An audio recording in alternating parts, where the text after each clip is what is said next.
Hi friends, ആദ്യ tech അക്കാഡമിക്സിന്റെ online ചാനലിലേക്ക് ഏവർക്കും സ്വാഗതം. My name is Vishnuji Ranjith.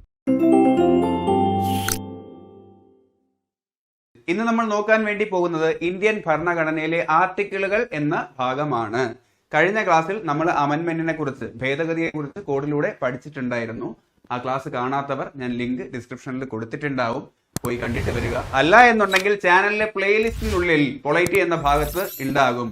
ഞങ്ങളുടെ ടെലഗ്രാം ചാനലിൽ ജോയിൻ ചെയ്യാനായിട്ട് താല്പര്യമുണ്ട് എന്നുണ്ടെങ്കിൽ താഴെ ഡിസ്ക്രിപ്ഷനിൽ ലിങ്ക് കൊടുത്തിട്ടുണ്ടാവും, അതിലേക്ക് പോകുന്നുള്ളൂ.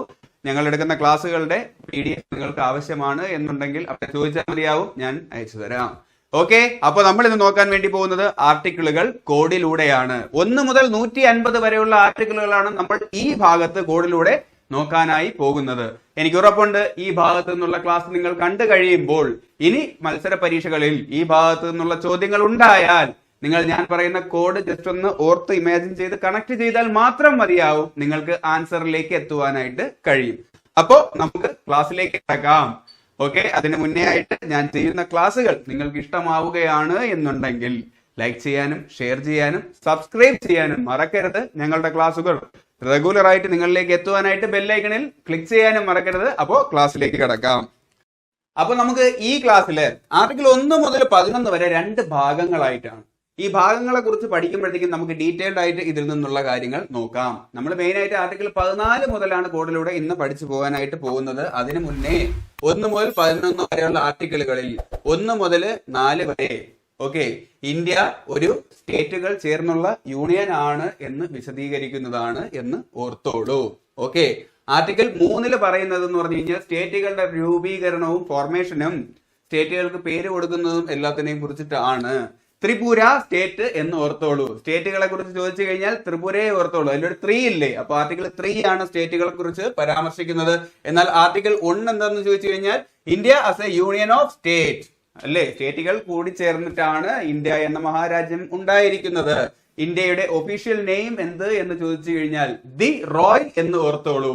ദി കിങ് എന്നൊക്കെ നമ്മൾ പറയുമല്ലോ, അതുപോലെ the Roy, the republic of India എന്നതാണ് ഇന്ത്യയുടെ official name. India that is Bharat എന്ന് പറയുന്നതും ആർട്ടിക്കിൾ 1 അങ്ങനെയെങ്കിൽ ആർട്ടിക്കിൾ 5 മുതൽ 11 വരെ പറയുന്നത് സിറ്റിസൺഷിപ്പ് ആണ്, പൗരത്വം. ഓക്കെ, പൗരത്വം ഏതൊക്കെ രീതിയിൽ നമുക്ക് നേടാം, കയ്യിലിരിപ്പ് കാരണം ഏതൊക്കെ രീതിയിൽ നഷ്ടപ്പെടും എന്നൊക്കെ ഈ ഭാഗത്ത് ഡീറ്റെയിൽഡ് ആയിട്ട് പറയുന്നുണ്ട്. നമുക്ക് എല്ലാം നോക്കാം. ശശി തരൂറിന്റെയും സോണിയാഗാന്ധിയുടെയും ബോളിവുഡ് സിംഗർ അദ്നൻ സമിയെ കുറിച്ച് അറിയില്ലേ, പാകിസ്ഥാനി ആയിരുന്നു, ഇപ്പൊ ഇന്ത്യൻ സിറ്റിസൺ ആണ്. അദ്ദേഹത്തിനെയൊക്കെ വെച്ച് നമുക്ക് കോഡിലൂടെ വ്യക്തമായിട്ട് പഠിക്കാം ഭാഗങ്ങളെ കുറിച്ച് പഠിക്കുമ്പോൾ. അപ്പൊ ഇന്ന് നമുക്ക് നോക്കാൻ വേണ്ടി പോകുന്നത് ആർട്ടിക്കിൾ 14 മുതൽ തുടങ്ങാം. ആർട്ടിക്കിൾ 14 പറയുന്നത് ഇക്വാലിറ്റി, സമത്വം. ഓക്കെ, ഇന്ത്യൻ ഭരണഘടനയനുസരിച്ച് എല്ലാ ഇന്ത്യൻ പൗരന്മാരും തുല്യരാണ്. സമത്വം, അതിങ്ങനെ ഓർത്തോളൂ. ഇക്വാലിറ്റി, പാനൽ, ഈക്വൽ പാനൽ എന്ന് ഓർത്തോളൂ. ഈക്വൽ പാനൽ, പാനൽ എന്നാൽ 14 എന്ന് പഠിച്ചോളൂ. Panel 14, equal panel. അപ്പൊ 14 ഈക്വൽ ആണ്, ഇക്വാലിറ്റി.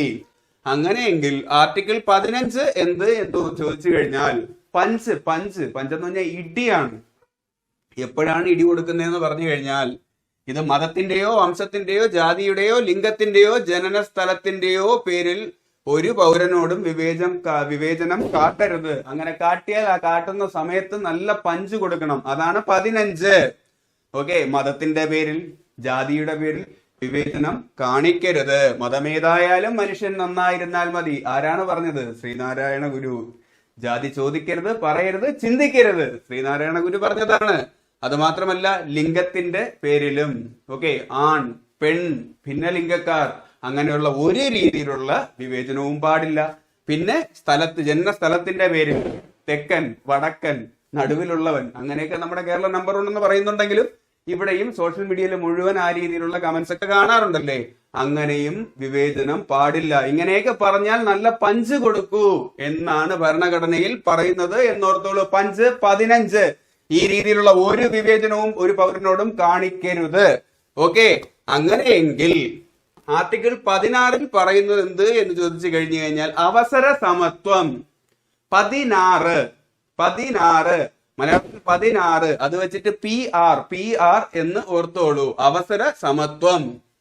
ഓക്കെ, PR സോഷ്യൽ മീഡിയയിലൊക്കെ PR കൊടുത്തു കഴിഞ്ഞു കഴിഞ്ഞാൽ അവർക്ക് നമ്മൾക്ക് റീച്ച് ആവാനുള്ള അവസരം കൂടുതൽ ഉണ്ടാക്കില്ലേ? PR 16.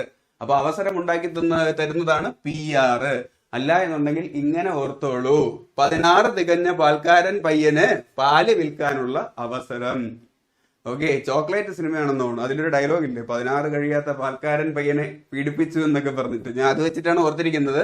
16 തികഞ്ഞ പാൽക്കാരൻ പയ്യന് പാല് വിൽക്കാനുള്ള അവസരം നൽകണം. 16 അവസര സമത്വം. 16 അല്ലെങ്കിൽ PR എന്ന് ഓർത്തോളൂ. PR സോഷ്യൽ മീഡിയയിൽ റീച്ച് ആവാനുള്ള അവസരമാണ് ഉണ്ടാക്കി കൊടുക്കുന്നതെന്നും ഓർത്തോളൂ. അങ്ങനെയെങ്കിൽ ആർട്ടിക്കിൾ 17, മഹാത്മാഗാന്ധിയുടെ ഇന്ത്യയിലെ ആദ്യത്തെ സത്യാഗ്രഹം നടക്കുന്നത് ചമ്പാരനിലാണ് 1917 വെച്ച്. നിങ്ങൾക്ക് എല്ലാവർക്കും അറിയാമായിരിക്കും.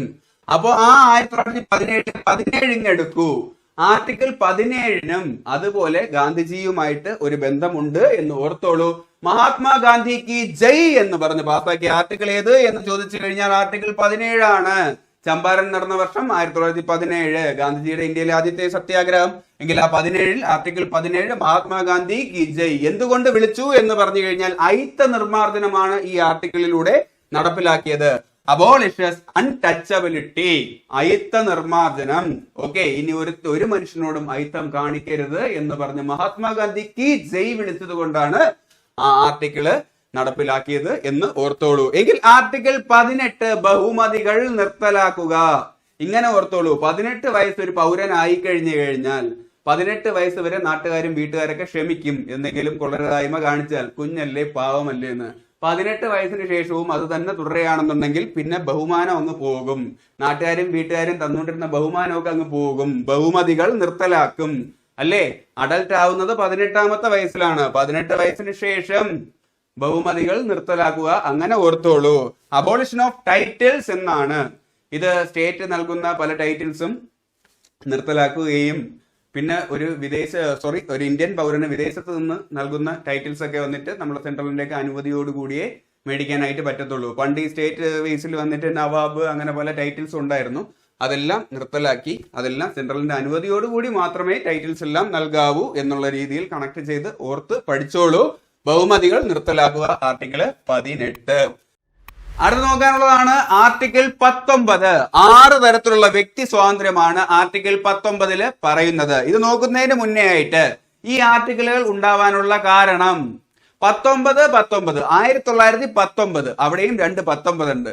അന്ന് സംഭവിച്ച 2 സംഭവങ്ങളുമായിട്ട് ഇതിന് ഇൻഡയറക്റ്റ് ആയിട്ടുള്ള കണക്ഷൻ ഉണ്ട് എന്ന് ഓർത്ത് വെക്കുക. 1919 വരുന്നതാണ് റൗലറ്റ് ആക്ട്. റൗലറ്റ് ആക്ടില് ഒരു വ്യക്തിക്ക് ലഭിക്കേണ്ട സ്വാതന്ത്ര്യത്തെ പലതിനെയും ഘനീഭവിക്കുന്ന സംഭവങ്ങൾ അതിൽ എഴുതി പിടിപ്പിച്ചിട്ടുണ്ടായിരുന്നു. ഇതിനെതിരെ 1919 ഏപ്രിൽ 13 ജാലിയൻ വാലാബാഗില് ഒരു പ്രക്ഷോഭം നടക്കുകയാണ്. അവിടെ 1919 ഏപ്രിൽ 13 ബൈസാലി കൊണ്ടാടുന്ന ജനങ്ങൾക്കിടയിലാണ് ഈ പ്രക്ഷോഭം സമാധാനപരമായിട്ട് നടന്നിരുന്നത്. വിഷുവിന്റെ തലേ ദിവസം എന്ന് ഓർത്തോളൂ. ആ ദിവസം ഇതറിഞ്ഞ ജനറൽ റെജിനാൾഡ് ഡയർ ഇവർക്കെതിരെ വെടിയുതിർക്കുവാനായിട്ട് ഓർഡർ ചെയ്യുകയാണ്. ഇത് കേട്ട് ആ ഓർഡർ സ്വീകരിച്ച് ജനറൽ മൈക്കിൾ ഒ ഡയർ നിഷ്കരണം ഇവരെല്ലാവരെയും കൊന്നൊടുക്കി. ഇതൊരു ഇടുങ്ങിയ സ്ഥലം കൂടെ ആയതുകൊണ്ട് എല്ലാവർക്കും ഓടി രക്ഷപ്പെടാനൊന്നും പറ്റിയില്ല. ബ്രിട്ടീഷുകാരുടെ കണക്കനുസരിച്ച് 379 പേരാണ് നിഷ്കരണം അന്ന് ഇവരുടെ വെടിയുതിർത്തതിൽ കൊല്ലപ്പെട്ടത്. 1000-ലധികം ആൾക്കാർക്ക് പരിക്ക് പറ്റിയിരുന്നു. ഇതേ തുടർന്ന് ധാരാളം പ്രക്ഷോഭങ്ങൾ ഇന്ത്യയിൽ സംഭവിച്ചു. ഓക്കെ, ഈ വെടിവെച്ച് കൊന്ന ക്രൂരനായ മൈക്കിൾ ഒ ഡയറിനെ 1940 വരെ വെയിറ്റ് ചെയ്തിരുന്ന് ലണ്ടനിൽ പോയി ഉത്തമനായ ഒരു സിംഗ് വെടിവെച്ച് കൊന്നിരുന്നു. അതാണ് ഉദ്ധം സിംഗ്. ഈ സംഭവങ്ങൾ എല്ലാമാണ് ആർട്ടിക്കിൾ 19 രൂപീകൃതമാവാനുള്ള ഇൻഡയറക്റ്റ് ആയിട്ടുള്ള കണക്ഷൻ എന്ന് ഞാൻ പറഞ്ഞത്. ഒരു വ്യക്തിക്ക് വേണ്ട 6 തരത്തിലുള്ള സ്വാതന്ത്ര്യം ഇത് ഉറപ്പ് നൽകുന്നു. ആ 6 തരത്തിലുള്ള സ്വാതന്ത്ര്യം ഏതൊക്കെ എന്ന് ചോദിച്ചു കഴിഞ്ഞാൽ ഞാൻ 6ൽ നിന്നും 1ലേക്ക് വരികയാണ്. ഓക്കെ, അതിന്റെ ഓർഡർ ഇതാണ് സുഹൃത്തുക്കളെ. 19A, 19B, 19C, 19D, 19E. F ഇല്ല, പിന്നെ 19G. ഇതാണ് 6 തരത്തിലുള്ള സ്വാതന്ത്ര്യം. നമുക്ക് പഠിക്കാനായിട്ടുള്ള എളുപ്പത്തിന് ഞാൻ 6ൽ നിന്നും മുകളിലോട്ട് വരികയാണ്. ഈ 6, 5, 4, 3, 2, 1 ഈ ഓർഡറിൽ പഠിച്ചു വെക്കൂ. എന്നിട്ട് ഞാൻ ഈ പറഞ്ഞതുപോലെ നമ്പർ അങ്ങ് ഇട്ട് കൊടുത്താൽ മതി, നമുക്ക് പഠിക്കാം. ആദ്യം ഒരു വ്യക്തി സ്വന്തം നാട്ടിൽ നിന്നും ഒരു ജോലിയോ ബിസിനസ്സോ ചെയ്യാനായിട്ട് മറ്റൊരിടത്തിലേക്ക് പോയി എന്ന് കഥാരൂപേണ ഓർത്തു വയ്ക്കൂ. ഓക്കെ, ഇഷ്ടമുള്ള തൊഴിൽ ചെയ്യുന്നതിനും വ്യാപാരം അല്ലെങ്കിൽ ബിസിനസ് നടത്തുന്നതിനുമുള്ള ഒരു വ്യക്തിയുടെ സ്വാതന്ത്ര്യം ഇന്ത്യയിൽ എവിടെയും. അതാണ് 19 ജി അല്ലെങ്കിൽ 19 6ാമത്തെ സ്വാതന്ത്ര്യം. ഓക്കെ, അങ്ങനെ ജോലി കിട്ടി ഒരാൾ പോയി മറ്റൊരു ദേശത്തേക്കാണ് പോകുന്നത്. അതിന് ആദ്യമായിട്ട് താമസിക്കണമല്ലേ? താമസിക്കാൻ ഒന്നുകിൽ വാടക വീടെടുക്കും, കുറച്ച് കാശൊക്കെയുള്ള ആളാണെന്നുണ്ടെങ്കിൽ അവിടെ സ്ഥലം മേടിച്ച് താമസിക്കും. അതാണ് 6ൽ നിന്നും തൊട്ട് മുകളിലോട്ട് വരുമ്പോൾ 19 5ാമത്തത് അല്ലെങ്കിൽ 19 ഇ. ഞാൻ പറഞ്ഞു 19 എഫ് ഇല്ല, 19 ഇ 5ാമത്തത്. ഇന്ത്യയിൽ എവിടെയും താമസിക്കാനും സ്ഥിര താമസമാക്കാനുമുള്ള സ്വാതന്ത്ര്യം. അങ്ങനെ മറ്റൊരിടത്ത് പോയി ജോലി ചെയ്യുന്നു, സ്ഥലമൊക്കെ മേടിച്ചു. ജോലിയുടെ ഇടയിൽ ഫ്രീ ടൈം കിട്ടുമല്ലേ, അല്ലെങ്കിൽ രാവിലെ ജോലിക്ക് പോകുന്നതിന് മുന്നേ ഒന്ന് സ്വാതന്ത്ര്യത്തിനായിട്ട് സഞ്ചരിക്കാനും വാക്ക് ചെയ്യാനും ഒക്കെ ഇറങ്ങും. വാക്ക് ചെയ്യാനും നടക്കാനും ഒക്കെ ഇറങ്ങും എക്സസൈസിന് വേണ്ടിയിട്ട്. 5ന് തൊട്ട് മുകളിലുള്ളത് 19 4ാമത്തെ ആർട്ടിക്കിൾ അതാണ് ഇന്ത്യയിലുടനീളം സ്വാതന്ത്ര്യമായി സഞ്ചരിക്കാനുള്ള സ്വാതന്ത്ര്യം. എങ്കിൽ ആ 4 കഴിഞ്ഞ് തൊട്ട് മുകളിലത്തത് 3ാമത്തതാണ്. ഡെയിലി നടക്കാനായിട്ട് ഇറങ്ങുമ്പോഴത്തേക്കും, ഇപ്പൊ ജോലി കിട്ടി പോകുന്നത് ഉത്തർപ്രദേശിലാണ് എന്ന് ഓർത്തോളൂ. അപ്പൊ ഡെയിലി നടക്കാനായിട്ട് ഇറങ്ങുകയാണ്. അവിടെ കൂടെ നടക്കാനായിട്ട് വരുന്ന കുറെ മലയാളികളെ കാണുന്നു. അപ്പോ ജോലി കിട്ടി മറ്റൊരിടത്ത് പോകുന്നതാണ്, കുറെ മലയാളികളെ കണ്ടു. സ്വാഭാവികമായിട്ടും അവരെല്ലാവരും കൂടെ ഒരു റെസിഡൻസ് അസോസിയേഷൻ രൂപീകരിക്കും എന്ന് ചുമ്മാ ഓർത്തോളൂ. അല്ലെന്നുണ്ടെങ്കിൽ മലയാളി സമാജം ഓണാഘോഷമൊക്കെ നടത്തണ്ടേ? എങ്കിൽ ഇന്ത്യയിൽ എവിടെയും സംഘടനകളും യൂണിയനുകളും രൂപീകരിക്കാനുള്ള സ്വാതന്ത്ര്യം. അതാണ് 19 3ാമത്തെ സ്വാതന്ത്ര്യം. 19 സി. നടക്കാനിറങ്ങുമ്പോൾ മലയാളികളെ കണ്ടു, അങ്ങനെ എല്ലാവരും കൂടെ ചേർന്ന് ഒരു സമാജം അല്ലെങ്കിൽ സംഘടന യൂണിയൻ രൂപീകരിച്ചു എന്ന് ഓർത്തോളൂ. യൂണിയൻ രൂപീകരിച്ചാൽ മാത്രം മതിയോ? ഓരോ ആഘോഷങ്ങൾ വരുമ്പോഴത്തേക്കും അവർക്ക് സമ്മേളിക്കണ്ടേ? അതാണ് 19 2ാമത്തത്. സമാധാനപരമായി ആയുധങ്ങളൊന്നുമില്ലാതെ സമ്മേളിക്കാനുള്ള സ്വാതന്ത്ര്യം. സമ്മേളിച്ചോ, ആയുധങ്ങളൊന്നും കൊണ്ടുപോകരുത്. എങ്കിൽ അവിടെ സമ്മേളനം മാത്രം നടന്നിട്ട് കാര്യമുണ്ടോ? പ്രസിഡന്റിനെ സെക്രട്ടറിക്ക് സെലക്ട് ചെയ്യുമ്പോഴത്തേക്കും ഓരോ സമ്മേളനത്തിനും അവർക്ക് സംസാരിക്കണ്ടേ? സംസാരിക്കുന്നതിനും ആശയപ്രകടനത്തിനുമുള്ള സ്വാതന്ത്ര്യമാണ് 19 എ. ഞാൻ പറഞ്ഞ ഓർഡറിൽ റിവേഴ്സ് പറഞ്ഞു നോക്കൂ. ഒരു ജോലി അല്ലെങ്കിൽ ഒരു ബിസിനസ് കിട്ടി സ്വന്തം നാട്ടിൽ നിന്നും മറ്റൊരിടത്തേക്ക് പോകുന്നു. അവിടെ പോകുമ്പോഴത്തേക്കും ആദ്യം ഒരുക്കേണ്ടത് താമസ സൗകര്യമാണ്. താമസ സൗകര്യം, അങ്ങനെ വീടും സ്ഥലവും മേടിച്ചു. അങ്ങനെയെങ്കിൽ ജോലിയെല്ലാം കഴിഞ്ഞ് ഡെയിലി രാവിലെ വർക്കൗട്ടിനൊക്കെ പോകുമ്പോഴത്തേക്കും രാവിലെ നടക്കാനായിട്ട് ഇറങ്ങും അല്ലേ? അത് കഴിഞ്ഞതിന് ശേഷം നടക്കാനായിട്ട് പോകുമ്പോഴത്തേക്കും അവിടെയുള്ള ഒരേ ഭാഷക്കാരെ കണ്ടുമുട്ടുന്നു എന്ന് ഓർത്തോളൂ. അങ്ങനെ ഒരേ ഭാഷക്കാർ, ഇപ്പോൾ മലയാളിയാണെന്നുണ്ടെങ്കിൽ മലയാളികളുടെ ഒരു സംഘടന രൂപീകരിക്കും. സംഘടന രൂപീകരിച്ചു കഴിഞ്ഞാൽ ഓരോ ആഘോഷങ്ങൾ, ഫെസ്റ്റിവലിന് മുന്നേ ഒരു സമ്മേളനം ഉണ്ടാവും. ആ സമ്മേളനത്തിൽ സംസാരിക്കാനും ഉള്ള സ്വാതന്ത്ര്യം ഇതാണ്. അപ്പോൾ നമുക്ക് തിരിച്ചൊന്ന് പറഞ്ഞു നോക്കാം. 19 ജി 6ാമത്തെ സ്വാതന്ത്ര്യം എന്ന് പറഞ്ഞാൽ ഇഷ്ടമുള്ള തൊഴിൽ ചെയ്യുന്നതിനും വ്യാപാരം ചെയ്യുന്നതിനും ബിസിനസ് ഇന്ത്യയിൽ എവിടെയും ചെയ്യുന്നതിനുള്ള സ്വാതന്ത്ര്യം. അങ്ങനെയെങ്കിൽ ഇന്ത്യയിൽ എവിടെയും താമസിക്കാനും സ്ഥിര താമസമാക്കാനുമുള്ള സ്വാതന്ത്ര്യം 19 5ാമത്തതാണ്. അങ്ങനെയെങ്കിൽ ഇന്ത്യയിൽ ഉടനീളം സ്വതന്ത്രമായി സഞ്ചരിക്കാനുള്ള സ്വാതന്ത്ര്യം 19 4ാമത്തത്. അങ്ങനെയെങ്കിൽ സംഘടനകളും യൂണിയനുകളും രൂപീകരിക്കാനുള്ള സ്വാതന്ത്ര്യം 19 3ാമത്തതാണ്. സമാധാനപരമായി ആയുധങ്ങളൊന്നും ഇല്ലാതെ സമ്മേളിക്കാനുള്ള സ്വാതന്ത്ര്യം 19 2ാമത്തതാണ്. സംസാരിക്കുന്നതിനും ആശയപ്രകടനത്തിനുമുള്ള സ്വാതന്ത്ര്യം ഏത് എന്ന് ചോദിച്ചു കഴിഞ്ഞാൽ 19 1 എ. ഇത്രയും കാര്യങ്ങൾ ഞാൻ പറഞ്ഞ ഓർഡറിൽ റിവേഴ്സ് ആയിട്ട് പഠിച്ചു നോക്കൂ, നിങ്ങൾക്ക് മനസ്സിലാകും. അങ്ങനെയെങ്കിൽ ഇനി നമ്മൾ നോക്കാൻ വേണ്ടി പോകുന്നതാണ് ആർട്ടിക്കിൾ 21 21 എയും. നമ്മൾ 21ാം നൂറ്റാണ്ടിലാണല്ലേ ജീവിക്കുന്നത്. 21ാം നൂറ്റാണ്ടില് എല്ലാ സ്വാതന്ത്ര്യത്തോടുകൂടിയും വ്യക്തി സ്വാതന്ത്ര്യത്തോടുകൂടിയും ജീവിക്കുന്ന ജനങ്ങളാണ് നമ്മൾ എന്ന് ഓർത്തോളൂ. അപ്പോ 21 ആർട്ടിക്കിൾ 21 പറയുന്നത് സ്വാതന്ത്ര്യം, ഒരു വ്യക്തിക്ക് വേണ്ട സ്വാതന്ത്ര്യവും ജീവിക്കാനുള്ള അവകാശവുമാണ് ആർട്ടിക്കിൾ 21. 21ാം നൂറ്റാണ്ടിൽ എല്ലാ സ്വാതന്ത്ര്യത്തോടു കൂടിയും ജീവിക്കുന്ന ജനങ്ങളാണ് നമ്മൾ എന്ന് ഓർത്തോളൂ. എങ്കിൽ article 21 A, right to free and compulsory education to all children between the ages of 6 and 14. 6 മുതൽ 14 വയസ്സ് വരെയുള്ള കുട്ടികൾക്ക് കമ്പൽസറി ആയിട്ടുള്ള എഡ്യൂക്കേഷനുള്ള റൈറ്റ്സ്, അവകാശമുണ്ട് എന്ന് പറയുന്നത് ആർട്ടിക്കിൾ 21 എ ആണ്. ഇത് ഞാൻ ഓർത്ത് വെച്ചേക്കുന്നത്, ഞാൻ പഠിച്ചത് 12ാം ക്ലാസ്സിൽ, പ്ലസ് 2 അല്ലേ, 12ാം ക്ലാസ്സിൽ 12 എയിലാണ് ഞാൻ പഠിച്ചത്. അപ്പൊ ആ 12നെ തിരിച്ചിട്ട് കഴിഞ്ഞാൽ 21 എ, വിദ്യാഭ്യാസത്തിനുള്ള അവകാശം. 12 എയിൽ പഠിച്ചെങ്കിൽ എന്റെ വിദ്യാഭ്യാസത്തിനുള്ള അവകാശം ആ 12നെ തിരിച്ചിട്ടാൽ 21 എ എന്നാണ് ഞാൻ ഓർത്തു വെച്ചത്. അത് മാത്രമല്ല ഇത് വന്ന് നമ്മുടെ മൗലിക കടമകളിലും പെടും. 11ാമത്തെ മൗലിക കടമയായിട്ട് കൂട്ടിച്ചേർത്തത് ഇത് തന്നെയാണ് 86ാമത്തെ അമെൻമെന്റില്. അമെൻമെന്റുകളെ കുറിച്ച് ബോർഡിലൂടെ പഠിച്ചപ്പോൾ കഴിഞ്ഞ ക്ലാസ്സിൽ ഞാൻ പറഞ്ഞിട്ടുണ്ടായിരുന്നു. അതിന്റെ ലിങ്ക് കൊടുത്തേക്കാം. 2002 വന്ന സുപ്രധാന അമെൻമെന്റ് ആണ് 86ാമത്തെ അമെൻമെന്റ്. 11ാമത്തെ ഫണ്ടമെന്റൽ ഡ്യൂട്ടീസ് ആയിട്ട് 6 മുതൽ 14 വയസ്സ് വരെയുള്ള കുട്ടികൾക്ക് നിർബന്ധിത വിദ്യാഭ്യാസം നൽകണം എന്ന് കൂട്ടിച്ചേർത്തത് ആ അമെൻമെന്റിലൂടെയാണ്. എങ്കിൽ 10 ഫണ്ടമെന്റൽ ഡ്യൂട്ടീസ് കൂട്ടിച്ചേർത്ത് 1976 42ാമത്തെ അമെൻമെന്റ് ഇന്ദിരാഗാന്ധി ധാർഷ്ട്യത്തോടുകൂടി നടത്തി എന്ന് നമ്മൾ പറഞ്ഞായിരുന്നു. ഓക്കെ അല്ലേ? എങ്കിൽ നമുക്ക് അടുത്തത് ആർട്ടിക്കിൾ 20, 22 രണ്ടും ജയിലാണ്. പ്രിസണറിനെ കുറിച്ചിട്ടുള്ളതാണ്. 20, 22 2022 ഫുള്ള് ജയിലിലാണ് എന്ന് ഓർത്തോളൂ. അതിൽ 20 എന്ന് എടുക്കുകയാണെന്നുണ്ടെങ്കിൽ അതിൽ ആ 2 മാത്രം അങ്ങ് എടുക്കുക. ഇരട്ട ശിക്ഷയിൽ നിന്നുള്ള സംരക്ഷണം. ഒരു വ്യക്തിയെ ചെയ്ത ഒരു തെറ്റിന് 2 പ്രാവശ്യം കുറ്റപ്പെടുത്താൻ അല്ലെങ്കിൽ ശിക്ഷിക്കാനായിട്ട് പറ്റത്തില്ല എന്ന് കോടതി പറഞ്ഞത്. ഒരു വ്യക്തിയെ കുറ്റം ചെയ്ത സമയത്ത് നിലവിലുണ്ടായിരുന്ന നിയമപ്രകാരം അല്ലാതെ മറ്റൊരു കുറ്റത്തിന് ശിക്ഷിക്കാൻ പാടില്ല. ഒരുത്തനെ പിടിച്ചോണ്ട് പോയി, അവൻ ഒരു തെറ്റ് മുന്നേ ചെയ്തിട്ടുണ്ടായിരുന്നു, പക്ഷെ ഇപ്പോ നിയമപ്രകാരം നോക്കുമ്പോഴത്തേക്കും അത് തെറ്റല്ല എങ്കിൽ അവനെ ശിക്ഷിക്കാനായിട്ട് പറ്റില്ല. ഓക്കെ, മുന്നേ ഒരു കാലത്ത് മദ്യം നിരോധിച്ചിട്ടുണ്ടായിരുന്നു. അന്ന് അവൻ മദ്യം കുടിച്ചു എന്നൊരു കേസുണ്ട്. അവൻ ഇപ്പൊ പിടിക്കുമ്പോഴത്തേക്കും ഇന്ന് മദ്യ നിരോധനം ഇല്ലെങ്കിൽ അന്നത്തെ കാലത്തുണ്ടായിരുന്ന ആ കുറ്റത്തിന് വേണ്ടി ഇപ്പൊ ശിക്ഷിക്കാനായിട്ട് പറ്റില്ല. അത് മാത്രമല്ല, കുറ്റം ചെയ്ത സമയത്ത് നിയമപ്രകാരം നിലനിൽക്കാവുന്നതിനേക്കാൾ വലിയ ശിക്ഷ നൽകാൻ പാടില്ല. അവനെ പിടിച്ചുകൊണ്ട് വന്നിട്ട് അവൻ ചെയ്ത തെറ്റിനുള്ള ശിക്ഷ മാത്രമേ നൽകാവൂ.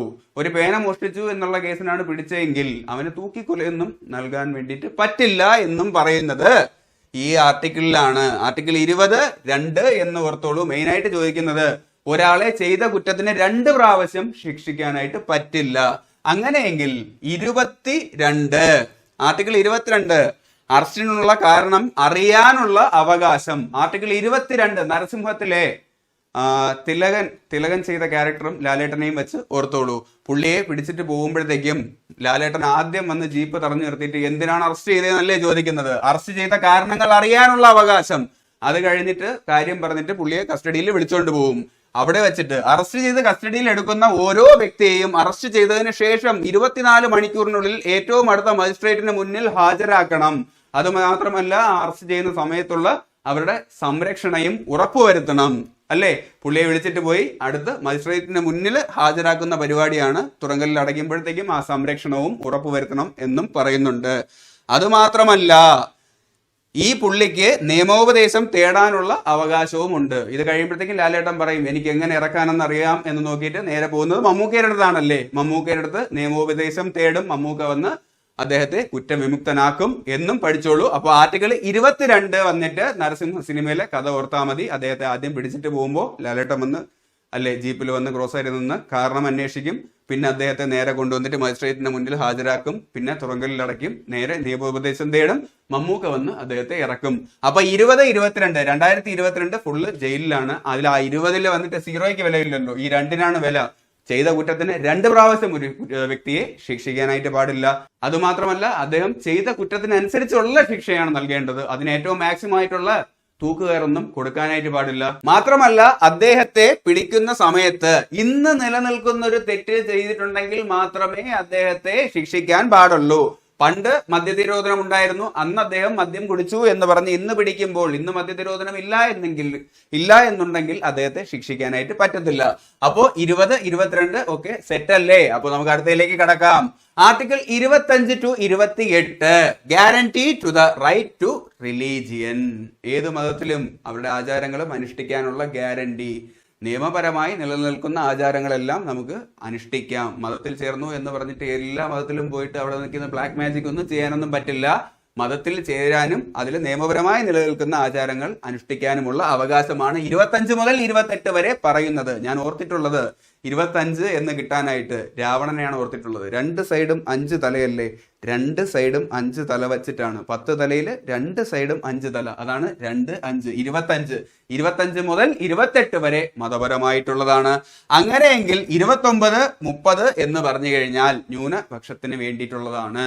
അല്ലേ? അവരുടെ അവകാശ സംരക്ഷണം എന്ന് ഓർത്തോളൂ. അങ്ങനെയാണെന്നുണ്ടെങ്കിൽ കോഡിന് വേണ്ടി ഇങ്ങനെ ഓർത്തോളൂ. ന്യൂനപക്ഷം എന്നുള്ളത് ന്യൂനമർദ്ദം എന്ന് ഓർത്തോളൂ. ന്യൂനമർദ്ദം കാരണം TN-ലെ 30 വിദ്യാഭ്യാസ സ്ഥാപനങ്ങൾ അടച്ചിട്ടു. ഈ TN എന്ന് പറഞ്ഞു കഴിഞ്ഞാൽ തമിഴ്നാട് എന്നല്ല, ചുമ്മാ ആദ്യം പറയുമ്പോൾ നമുക്ക് തമിഴ്നാട് എന്ന് ഓർത്ത് വെച്ചോളൂ. പക്ഷെ ഈ TN എന്ന് പറഞ്ഞാൽ 29 ആണ്. ന്യൂനമർദ്ദം കാരണം TN-ലെ 30 വിദ്യാഭ്യാസ സ്ഥാപനങ്ങൾ അടച്ചിട്ടു.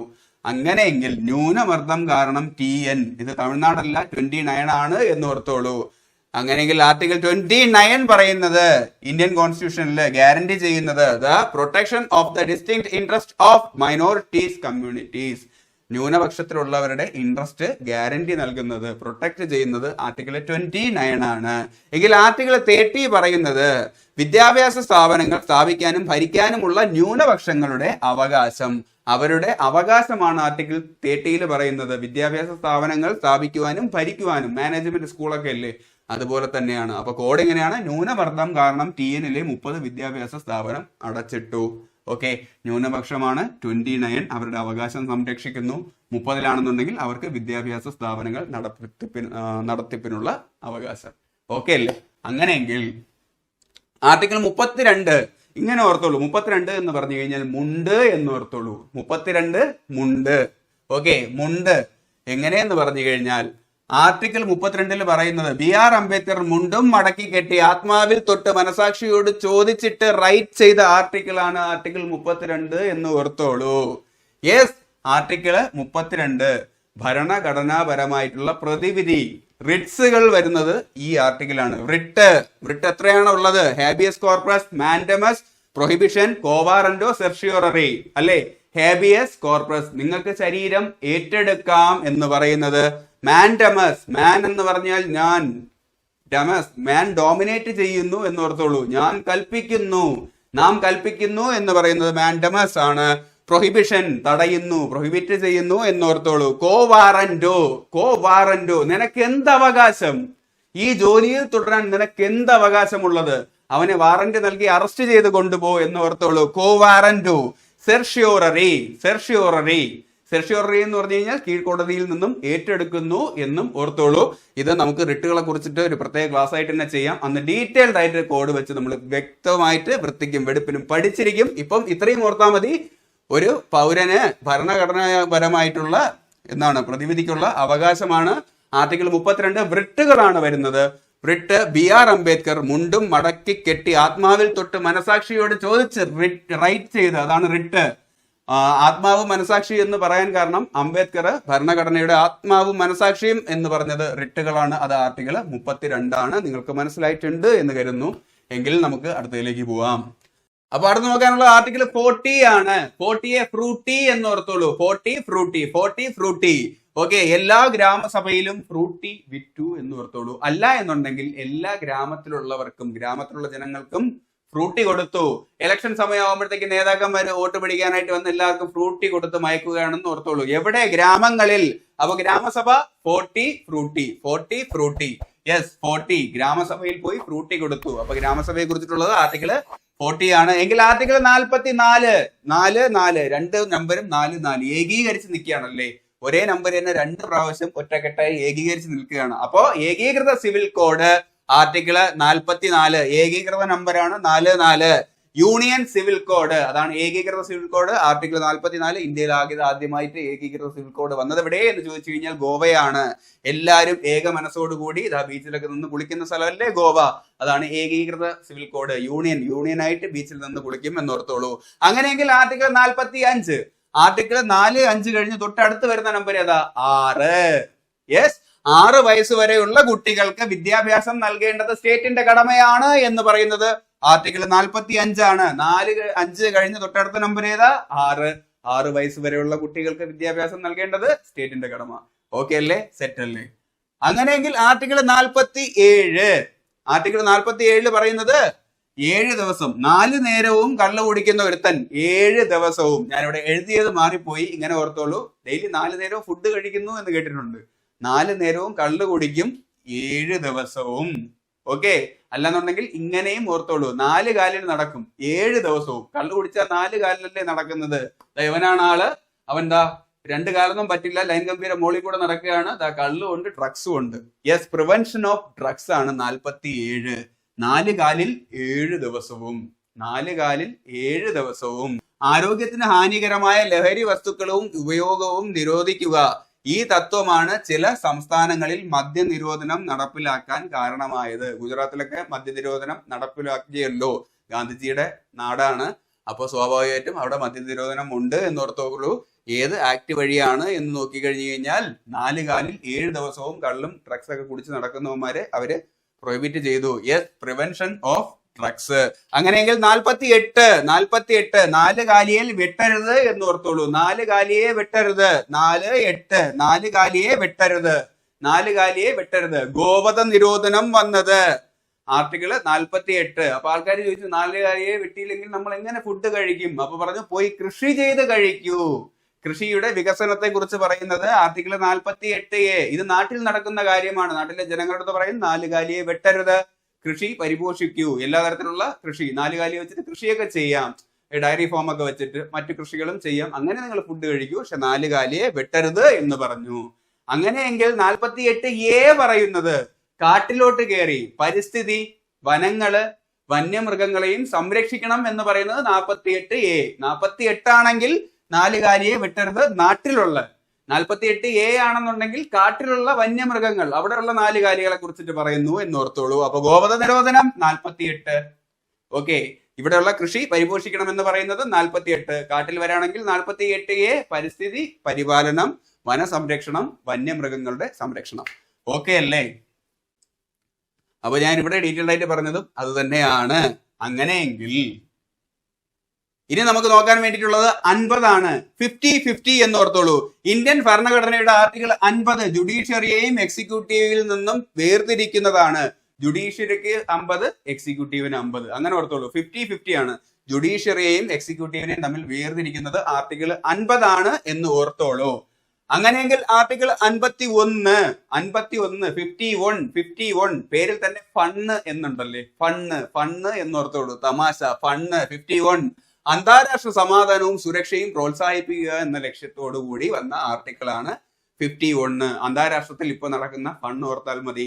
ഓക്കെ, സമാധാനത്തിന് വേണ്ടി ദൂതനായിട്ട് പോകുന്ന ആരാ? ഡൊണാൾഡ് ട്രംപ് ഒക്കെ ആണല്ലേ.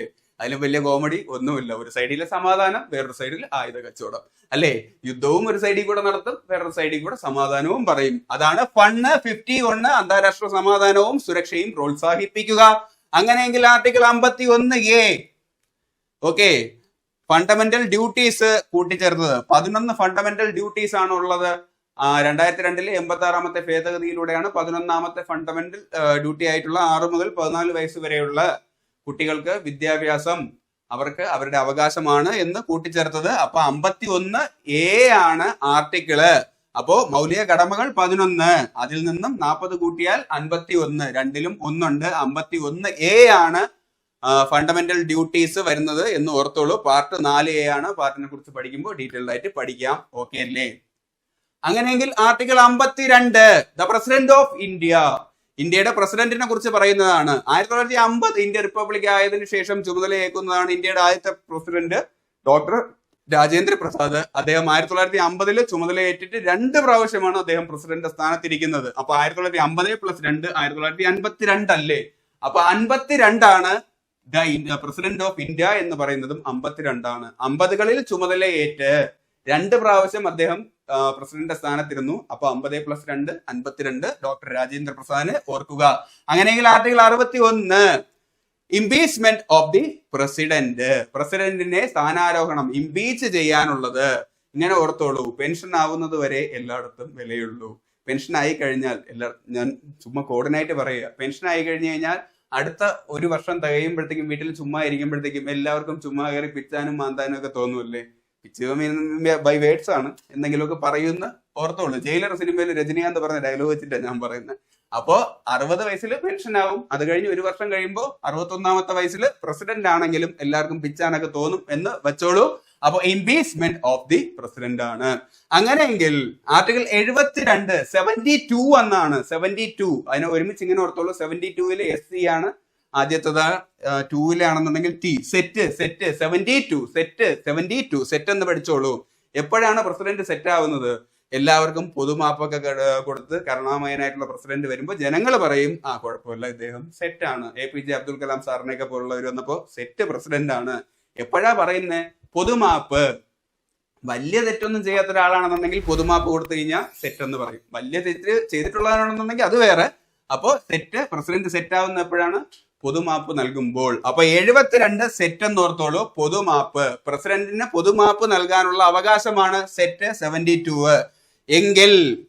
ഓക്കെ, ആർട്ടിക്കിൾ 63 നമ്മൾ അത് പറയാതെയാണ് ഇതിലോട്ട് വന്നത്. വൈസ് പ്രസിഡന്റിനെ കുറിച്ചിട്ടാണ് പറയുന്നത് എന്ന് ഓർത്തോളൂ. വൈസ് പ്രസിഡന്റിന്റെ പേരാണ് അറുമുഖൻ. 6-3 അറുമുഖൻ എന്നോർത്തോളൂ. മുഖൻ 3 6 എന്ന് പറഞ്ഞു കഴിഞ്ഞാൽ 6, മുഖൻ 3, 6-3. വൈസ് പ്രസിഡന്റിന്റെ പേര് അറുമുഖൻ എന്നോർത്തോളൂ. അപ്പൊ 63 വൈസ് പ്രസിഡന്റിനെ കുറിച്ച് പരാമർശിക്കുന്ന ആർട്ടിക്കിള്. അങ്ങനെയെങ്കിൽ ആർട്ടിക്കിൾ 76-ലെ 7നെ SC അല്ലേ ഫസ്റ്റ് നമ്പർ, 6നെ 6 എന്നും ഓർത്തോളൂ. 7ഉം 6ഉം സാർ എന്ന് പഠിക്കാം. Sir, yes sir. അറ്റോർണിക് ജനറലിനെയാണ് സാർ എന്ന് വിളിക്കുന്നത്. അറ്റോർണിക് ജനറൽ അല്ലേ, ഇന്ത്യയില് നമ്മുടെ രാജ്യത്ത് നിയമോപദേശം നൽകുന്ന ആള്. അപ്പൊ സാർ എന്ന് തന്നെ വിളിക്കണ്ടേ, നിയമം പഠിച്ച ആളാണ് സാർ. സാറിലെ എസ് എന്ന് പറഞ്ഞാൽ 7ഉം 6 എന്ന് പറഞ്ഞ മലയാളത്തിൽ 6 76 ആണ്. അത് ഇപ്പോഴത്തെ അറ്റോർണിക് ജനറൽ ആര് എന്ന് ചോദിച്ചു കഴിഞ്ഞു കഴിഞ്ഞാൽ അത് ആർ വെങ്കട്ടരമണിയാണ്. നിയമം കട്ടയ്ക്ക് പഠിച്ച മനുഷ്യൻ, അതാണ് നിയമം കട്ടയ്ക്ക് പഠിച്ച രമണി. ആർ വെങ്കട്ടരമണിയാണ് ഇപ്പോഴത്തെ അറ്റോർണിക് ജനറൽ. അങ്ങനെയാണെന്നുണ്ടെങ്കിൽ അദ്ദേഹത്തെ സഹായിക്കുന്നതാണെന്നുണ്ടെങ്കിൽ സോളിസിറ്റർ ജനറൽ ആണ്. അദ്ദേഹത്തിന് സോളിഡ് ആയിട്ടുള്ള ഉപദേശം കൊടുക്കുന്നതാണ് സോളിസിറ്റർ ജനറൽ. അത് തുഷാർ മേത്തയാണ്. ഇപ്പൊ മാറിയിട്ടുണ്ടോ എന്ന് എനിക്കറിയില്ല കേട്ടോ, ഇത് ഒന്ന് ചെക്ക് ചെയ്തോളൂ. പക്ഷെ അറ്റോർണിക് ജനറലിനെ സഹായിക്കുന്നത് സോളിസിറ്റർ ജനറൽ ആണ്. സോളിഡ് ആയിട്ട് സഹായിക്കുന്നു എന്ന് ഓർത്തോളൂ. പക്ഷെ സോളിസിറ്റർ ജനറൽ വന്നിട്ട് ഈ ആർട്ടിക്കിളിൽ പെട്ടതല്ല, അതൊരു കോൺസ്റ്റിറ്റ്യൂഷണൽ ബോഡി അല്ല. അപ്പൊ അറ്റോർണിക് ജനറൽ 76 ആണ് അറ്റോർണിക് ജനറൽ സാറ്. അങ്ങനെയെങ്കിൽ വേറൊരാളുണ്ട്, CAG, controller and auditor general. അദ്ദേഹത്തെ കുറിച്ച് പറയുന്നതാണെന്നുണ്ടെങ്കിൽ 148 148ാമത്തെ ആർട്ടിക്കിളിലാണ് അദ്ദേഹത്തെ കുറിച്ച് പറയുന്നത് അല്ലേ. 1നെ 4 ആക്കാനും 4നെ 8 ആക്കാനും കഴിവുള്ള മനുഷ്യൻ എന്ന് ഓർത്തോളൂ. അല്ലാന്നുണ്ടെങ്കിൽ ഇങ്ങനെ ഓർത്തോളൂ, ഗവൺമെന്റിന്റെ പാനലിന് 8ന്റെ പണി കൊടുക്കാൻ കഴിവുള്ള മനുഷ്യനാണ് CAG, controller and auditor general. ഗവൺമെന്റിന്റെ പാനലിന് 8ന്റെ പാനൽ എന്ന് പറഞ്ഞു കഴിഞ്ഞാൽ 14, 8ന്റെ എന്ന് പറഞ്ഞാൽ 8 തന്നെ, 14 8 148 കൺട്രോളർ ആൻഡ് ഓഡിറ്റർ ജനറലിന്റെ ആർട്ടിക്കിൾ, അദ്ദേഹത്തെ കുറിച്ച് പരാമർശിക്കുന്ന ആർട്ടിക്കിൾ. അല്ല എന്നുണ്ടെങ്കിൽ 1ന്റെ സ്ക്വയർ 2ന്റെ സ്ക്വയർ 2ന്റെ ക്യൂബ്, 1ന്റെ സ്ക്വയർ 1 തന്നെ, 2ന്റെ സ്ക്വയർ 4, 2ന്റെ ക്യൂബ് 8, 148. ഫുള്ള് കണക്കുകളുടെ കണിയാണല്ലോ. ഗവൺമെന്റിന്റെ എല്ലാ കണക്കുകളും പരിശോധിക്കുന്നത് കൺട്രോളർ ആൻഡ് ഓഡിറ്റർ ജനറൽ ആണ്.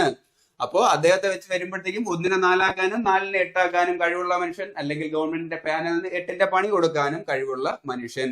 അദ്ദേഹം മെയിൻ ആയിട്ട് പരിശോധിക്കുന്ന ഫണ്ടുകൾ ഏതൊക്കെ എന്ന് പറഞ്ഞു കഴിഞ്ഞാൽ കൺസോളിഡേറ്റഡ് ഫണ്ട്, ഗവൺമെന്റിന്റെ എല്ലാ പ്രശ്നങ്ങളും സോൾവ് ചെയ്യുന്ന ഫണ്ട്, അതാണ് കൺസോളിഡേറ്റഡ്, സോൾവ് ചെയ്യുന്ന ഫണ്ട് അല്ലേ. നിത്യമായിട്ടുള്ള ഗവൺമെന്റിന്റെ ചെലവുകൾ, പദ്ധതി എല്ലാത്തിൽ നിന്നും ഇതിൽ നിന്നുമാണ് എടുക്കുന്നത്, സാലറി കൊടുക്കുന്നത്. ഓക്കെ ഇത് മെയിൻ ആയിട്ട് ഗവൺമെന്റിന് കിട്ടുന്ന നികുതി പണം, അല്ലാതെ കിട്ടേണ്ട ലോൺ വിഹിതം, അതിൽ നിന്നൊക്കെ ഗവൺമെന്റിന് കിട്ടേണ്ട പ്രോഫിറ്റ്സ്, അതിൽ നിന്നൊക്കെ എടുത്തിട്ടാണ് ഈ പണം ഗവൺമെന്റ് ഉപയോഗിക്കുന്നത് എന്ന് ഓർത്തോളൂ. എങ്കിൽ പബ്ലിക് അക്കൗണ്ട് അല്ലേ, പെൻഷന് നിക്ഷേപിക്കുന്ന പൈസകള്, പിന്നെ പോസ്റ്റ് ഓഫീസിലെ ഇൻഷുറൻസ് സ്കീമിന് നിക്ഷേപിക്കുന്നത്, അങ്ങനെ ഓരോ ജനങ്ങളുടെയും നിക്ഷേപമൊക്കെ പോയി വീഴുന്നത് പബ്ലിക് അക്കൗണ്ട് ആണ്. പബ്ലിക് അക്കൗണ്ടിൽ തൊട്ടു പോകരുത്, CAG പറയും. അത് ജനങ്ങളുടെ പൈസയാണ്, എന്നായാലും അവരുടെ കയ്യിലേക്ക് തിരിച്ചു പോവേണ്ടതാണ്. ഗവൺമെന്റിന് തൊടാനുള്ള റൈറ്റ്സ് ഇല്ല. ഗവൺമെന്റിന്റെ കാര്യങ്ങളൊക്കെ സോൾവ് ചെയ്യേണ്ടത് കൺസോളിഡേറ്റഡ് ഫണ്ടിൽ നിന്നാണ്. അങ്ങനെയെങ്കിൽ കണ്ടിജൻസി ഫണ്ട്, എമർജൻസി കണ്ടിജൻസി എന്ന് ഓർത്തോളൂ. യെസ്, കണ്ടിജൻസി ഫണ്ട് എന്ന് പറഞ്ഞു കഴിഞ്ഞാൽ എമർജൻസി ഫണ്ടാണ്. എന്തെങ്കിലും പെട്ടെന്നുള്ളൊരു എമർജൻസി, ഇപ്പൊ കോവിഡ് വന്നില്ലേ, കോവിഡ്, പ്രളയം, അല്ലാന്നുണ്ടെങ്കിൽ ഫിനാൻഷ്യൽ അടിയന്തരാവസ്ഥ, അങ്ങനത്തെയൊക്കെ സിറ്റുവേഷൻ ഒക്കെ വരുമ്പോഴത്തേക്കും ഉപയോഗിക്കേണ്ടതാണ്. ഇത് ഉപയോഗിക്കാനായിട്ട് ഗവൺമെന്റിന് വന്നിട്ട് ആരുടെ ചോദിക്കേണ്ട, എമർജൻസി വരുമ്പോഴത്തേക്കും പെട്ടെന്ന് ഉപയോഗിക്കാം. പക്ഷെ പിന്നെ പാർലമെന്റിൽ കണക്ക് കാണിക്കണം. അപ്പൊ ചോദിക്കും ഈ പൈസക്ക് എങ്ങനെയാണ്, ഏതൊക്കെ രീതിയിലാണ് പോയത് എന്ന്. അരംപ്ലസ് അവരങ്കിന്റെ സിനിമയില് ശ്രീനിവാസനും മണിയമ്പിള്ള രാജുവും ഒക്കെ അതിൽ വന്നിട്ട് ഓഡിറ്റർമാരല്ലേ, അപ്പൊ അവസാനം കണക്ക് കൊടുക്കും ഗസ്റ്റ് വരുമ്പോഴത്തേക്കും. എത്ര 101 കുറ്റി പുട്ട്, അയാൾ കാലനോ അതോ അന്തകനോ എന്ന് ചോദിക്കും. അതുപോലെ പാർലമെന്റിൽ ക്വസ്റ്റ്യൻ വരും, ഇതുപോലെ കണക്ക് ഗവൺമെന്റ് കാണിക്കുമ്പോഴത്തേക്കും അല്ലേ. ഓരോന്നിനും വന്നിട്ട് പ്രതിപക്ഷവും എല്ലാവരും ചോദ്യം ചെയ്യും എന്ന് ഓർത്തോളൂ. അപ്പോ emergency fund, contingency fund. Okay, ഇതെല്ലാം പരിശോധിക്കുന്നത് CAG ആണ്. അദ്ദേഹം വിചാരിച്ചാൽ ഗവൺമെന്റിന് പണിയും കൊടുക്കാൻ പറ്റും എന്ന് ഓർത്തോളൂ. ഓക്കെ, അങ്ങനെയെങ്കിൽ നമ്മൾ ഇനി അടുത്ത് നോക്കാൻ വേണ്ടി പോകുന്നത് 79, 80, 81 എന്നാണ്. 79 എന്ന് പറഞ്ഞാൽ 79 പ്രാസം ഇങ്ങനെ പറയാം, സോണിയ 79 എന്ന് ഓർത്തോളൂ. 79 എന്ന് പറഞ്ഞാൽ സോണിയ, പഞ്ചാബി ഹൗസിലെ സോണിയ അല്ല, ഇത് വന്നിട്ട് നമ്മുടെ പാർലമെന്റിലെ സോണിയ ഗാന്ധിയാണെന്നും വിചാരിച്ചു. സോണിയ S7 നിയ ഇത് 9 ആണ്, 79. സോണിയ പാർലമെന്റിൽ എത്തിയിട്ട് ആദ്യം പറഞ്ഞ എന്താണ്? രാജ്യമാണ് വലുത്, പിന്നെ ലോകമാണ്. ആദ്യം രാജ്യമാണ് വലുത്, പിന്നെ ലോകമാണ് വലുത് എന്ന് പറഞ്ഞു എന്ന് വോട്ടിന് വേണ്ടി ഓർത്തോളൂ. അപ്പൊ സോണിയ പാർലമെന്റിൽ എത്തിയിട്ട് ആദ്യം പറഞ്ഞത് രാജ്യം, പിന്നെ ലോകം. സോണിയ എന്ന് പറഞ്ഞാൽ 79 ആണ്. 79 പാർലമെന്റിൽ എത്തിയെന്നാണ്. അപ്പൊ പാർലമെന്റ് 79. സോണിയ പാർലമെന്റ്, സോണിയ 79 ആണ്, പാർലമെന്റ് ആണ്. എന്നിട്ട് ആദ്യം പറഞ്ഞത് രാജ്യം. 79ന്റെ തൊട്ടടുത്തുള്ളത് 80 രാജ്യസഭയെ കുറിച്ച് പരാമർശിക്കുന്നു. അതിന്റെ തൊട്ടടുത്തുള്ളത് 81 ലോകസഭയെ കുറിച്ച് പരാമർശിക്കുന്നു. ഇപ്പൊ കണക്ട് ആയോ? 79, 80, 81. 79 79 ആണ് സോണിയ. പറഞ്ഞ എന്താണ്? പാർലമെന്റിൽ കയറിയ ഉടനെ ആദ്യം രാജ്യം കഴിഞ്ഞിട്ടല്ലേ പിന്നെ ലോകം ഉള്ളൂ. Yes, parliament 79, Sonia parliament 79 parliament. തൊട്ടടുത്തുള്ളത് ആദ്യം രാജ്യമാണ്, രാജ്യം 80 എങ്കിൽ 81 ലോകസഭ. 80 രാജ്യസഭ, 81 ലോകസഭ. ഓക്കെ അല്ലേ? സെറ്റ് അല്ലേ? അങ്ങനെയെങ്കിൽ ഇനി നമുക്ക് പഠിക്കാനുള്ളതാണ് 110, 111, 112. നമ്മൾ അമെന്റ്മെന്റ്സ് പഠിച്ച കൂട്ടത്തിൽ കോഡിന് വേണ്ടി പറഞ്ഞു, പ്രസിഡന്റിന് ബില്ലുകൾ സൈൻ ചെയ്യാനുള്ള അധികാരം, ഒപ്പുവെച്ച് പാസ്സാക്കാനുള്ള അധികാരമാണ് പോക്കറ്റ് വീറ്റോ. പോക്കറ്റിൽ നിന്നല്ലേ പേനയാണെങ്കിലും മണിയാണെങ്കിലും എല്ലാം എടുത്ത് പ്രസിഡന്റ് ഒപ്പുവെക്കുന്നത്. Pocket veto. യെസ്, അത് 111 എന്ന് പറഞ്ഞു. പ്രസിഡന്റ് ബില്ലിൽ ഒപ്പുവെക്കോ എന്ന് പറയുമ്പോഴത്തേക്കും പ്രസിഡന്റ് ഫണ്ണിയാണെന്നുണ്ടെങ്കിൽ പ്രസിഡന്റ് ഒപ്പ് ഇതാണ്, 3 വര വരച്ചു വിടും. ഇതാണ് എന്റെ ഇന്നത്തെ ഒപ്പ്. അടുത്ത ആഴ്ച ഒപ്പ് മാറും, അതുകൊണ്ട് പറ്റിക്കാമെന്ന് നോക്കണ്ട. അപ്പൊ 3 വര, പോക്കറ്റ് വീറ്റോ. പ്രസിഡന്റിന്റെ ഒപ്പ് പോക്കറ്റ് വീറ്റോ 3 വരെയാണ്. അങ്ങനെയെങ്കിൽ പോക്കറ്റ് വീറ്റോ വെച്ച് തന്നെ നമ്മൾ രണ്ടും കണക്ട് ചെയ്യാമെന്ന് കഴിഞ്ഞ ക്ലാസ്സിൽ പറഞ്ഞിട്ടുണ്ടായിരുന്നു. 110, 111, 112 ആണ്. പോക്കറ്റ് വീറ്റോയ്ക്ക് തൊട്ട് മുമ്പേ ഉള്ളതാണ് 110, അതിനുശേഷമുള്ളതാണ് 112. ഇതിൽ നിന്നും കണക്ട് ചെയ്യാം.